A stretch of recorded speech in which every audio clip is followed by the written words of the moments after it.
দেখাবলৈ লৈছোঁ বইল মাংসৰ এটা ৰেচিপি। এই ৰেচিপিটো এবাৰ ট্ৰাই কৰিলে মছলা দিয়া মাংস খাবলৈ পাহৰি যাব। আহকচোন বনাবলৈ আৰম্ভ কৰোঁ। এয়া প্ৰথমতে লৈ ল'লোঁ মুৰ্গীৰ মাংস। এইখিনি ধুনীয়াকৈ ধুই ল'লোঁ আৰু এতিয়া এইখিনি লৈ ল'লোঁ সৰু সৰুকৈ কাটি লোৱা পিঁয়াজ, সৰু সৰুকৈ কাটি লোৱা বিলাহী, আলু এটা, আদা নহৰু আৰু জলকীয়াৰ পেষ্ট আৰু খৰিচা। এতিয়া এইফালে আমাৰ কেৰাহী গৰম হৈ গ'ল আৰু ইয়াত দি দিলোঁ কাটি ৰখা পিঁয়াজখিনি আৰু এইখিনি আমি অলপ সময়ৰ কাৰণে এতিয়া ভাজিম।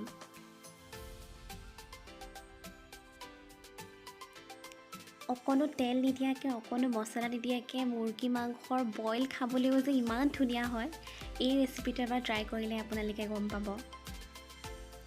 আমি এতিয়া অকণো তেল নিদিয়াকৈ এইখিনি ভাজিব লাগিব। এটা কথা লক্ষ্য ৰাখিব যাতে তলত লাগি নধৰে, সেইটো কাৰণে মিডিয়াম ফ্লেমত ৰাখিব আৰু সঘনাই লৰাই থাকিব। এতিয়া ইয়াত দি দিম কাটি ৰখা বিলাহীখিনি আৰু এইখিনিও আমি অলপ সময়ৰ কাৰণে ভাজিম। এনেদৰে ভাজি ল'লে খাবলৈ বৰ ধুনীয়া হয়, স্মেলটো ভাল হয় আৰু গ্ৰেভিটোও খুব ধুনীয়া হয়।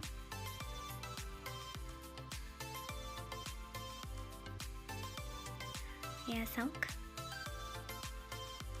আৰু কালাৰটো চাবচোন, একদম মছলা দিয়া নিচিনা কালাৰ আহিব। এতিয়া ইয়াত অকণমান আমি পানী এড কৰি দিম যাতে তলত লাগি নধৰে আৰু গলিবলৈও সুবিধা হয়, কাৰণ আমি ইয়াত কোনো ধৰণৰ তেলৰ ব্যৱহাৰ কৰা নাই। এয়া চাওক পিঁয়াজখিনি গলিয়ে গৈছে আৰু বিলাহীখিনিও লাহে লাহে গলি যাব। এয়া দেখিছেনে? ইয়াত এতিয়া দি দিম খৰিচাখিনি। মোৰ খৰিচাখিনি যথেষ্ট ষ্ট্ৰং ফ্লেভাৰৰ হয়, একদম পাহাৰীয়া খৰিচা, সেইকাৰণে মই কমাই দিছোঁ। আপোনালোকে আপোনালোকৰ হিচাপত দিব, আপোনালোকৰ খৰিচাটো কেনেকুৱা সেইটো হিচাপত দিব। এতিয়া আমি এইখিনিও ভাজিম আৰু লগত অকণমান পানী এড কৰি দিছোঁ ইয়াত। এইখিনি এতিয়া হাই ফ্লেমত দি দিম।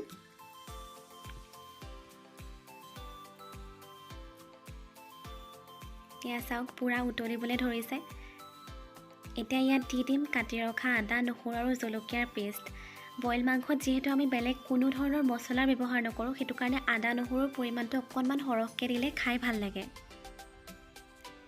এতিয়া এইখিনিও আমি ভাজিম।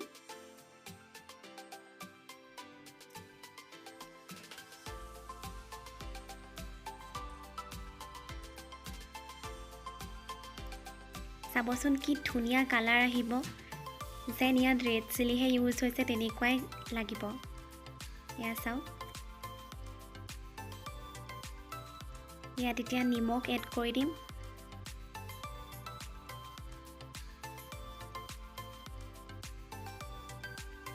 এতিয়া ইয়াত পানী দি একদম হাই ফ্লেমত ৰাখি দিব, পূৰা উতলিবলৈ দিব আৰু এতিয়া এনেকৈ পূৰা উতল অহাত ইয়াত দি দিম কাটি ৰখা আলুখিনি।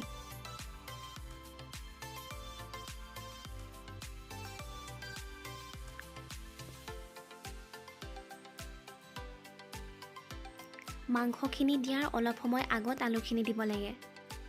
এতিয়া অকণমান পানী এড কৰি এতিয়া হাই ফ্লেমত দি এইখিনি পূৰা উতলিবলৈ দিম আৰু ঢাকি দিম।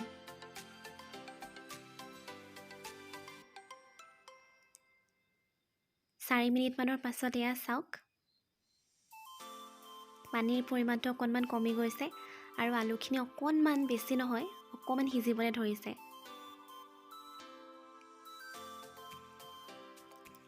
আৰু এতিয়া ইয়াত দি দিম এই মাংসখিনি। চাওক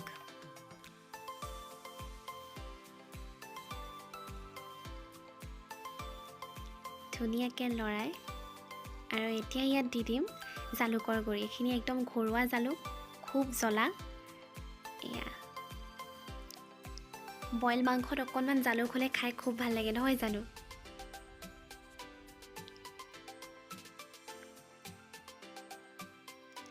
একদম হাই ফ্লেমতে ৰাখিব। বইল মাংস সদায় হাই ফ্লেমতে উতলাব লাগে, তেতিয়া খুব ভাল হয় খাবলৈ। এতিয়া এইখিনি ঢাকি দিম। 10 মিনিটৰ পাছত এয়া ঢাকনখন খুলি এয়া চাওক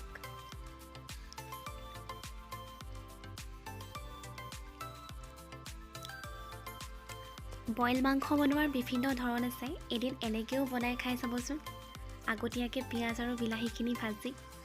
টেষ্টটো খুব ধুনীয়া হয়। ইয়াত চাওক মাংসখিনি মাজে মাজে চেক কৰিব সিজিছেনে নাই। মাংসখিনি সিজিবলৈ বৰ বেছি সময়ৰ প্ৰয়োজন নহয়। এতিয়া ইয়াত দি দিম সৰু সৰুকৈ কাটি ৰখা ধনিয়া। এতিয়া অলপ সময় উতলিবলৈ দিব। এইখিনি আৰু আমাৰ হৈয়ে যাব, এতিয়া বেছি সময় নালাগে আৰু 5 মিনিটমান ৰাখিলেই হৈ যাব। এয়া চাওক কি ধুনীয়া কালাৰ হৈছে আৰু টেষ্টটো আৰু নক'বই, ইমানেই ধুনীয়া হয় খাবলৈ। এয়া চাওক আমাৰ এইখিনি প্ৰায় ৰেডি হৈ গ'ল আৰু এইখন হৈ গ'ল মোৰ আজিৰ প্লেট। মাংসৰ কালাৰ চাওকচোন কিমান ধুনীয়া হৈছে আৰু লগত আছে এয়া বেঙেনা ফ্ৰাই, লিভাৰ ফ্ৰাই, পদিনাৰ চাটনি, জলকীয়াৰ আচাৰ, পাপৰ, লগত নেমু আৰু 1 টুকুৰা পিঁয়াজ। এই ৰেচিপিটো এবাৰ নিশ্চয় এদিন বনাই খাব আৰু কেনেকুৱা পালে মোক নিশ্চয় জনাব। ইউটিউবত যিহেতু নতুনকৈ আহিছোঁ, সেইটো কাৰণে সকলোৱে মোক গ্ৰ' হোৱাত সহায় কৰক আৰু ভিডিঅ'টো যদি ভাল পালে তেনেহ'লে লাইক, শ্বেয়াৰ, ছাবস্ক্ৰাইব কৰিবলৈ একেবাৰেই নাপাহৰিব। ধন্যবাদ।